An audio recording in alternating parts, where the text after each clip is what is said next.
حجاج بن یوسف طواف کر رہا تھا تو اس نے ایک نابینا شخص کو دیکھا اور وہ غلاف کعبہ پکڑ کر دعائیں مانگ رہا تھا کہ اے اللہ میری بینائی لوٹا دے۔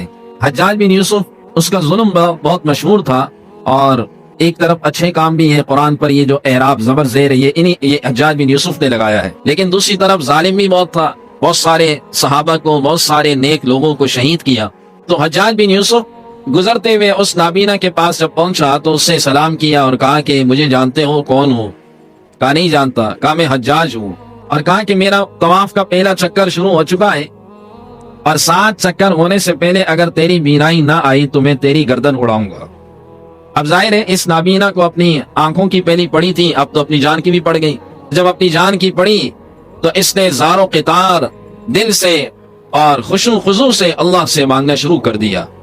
حجاج اپنا طواف کر رہا ہے، طواف کرتے کرتے 7ویں چکر پہ پہنچتا ہے، اور پہنچنے کے بعد جیسے اس نابینا کے قریب آتا ہے، یہ نابینا اپنے چہرے پر ہاتھ پھیرتا ہے، اللہ اس کی بینائی لوٹا دیتا ہے۔ تو حجاج اپنے ساتھیوں سے کہتا ہے یہ جس طرح پہلے مانگ رہا تھا اگر یہ ساری زندگی مانگتا رہتا تو اس کی بینائی نہیں آنے والی تھی۔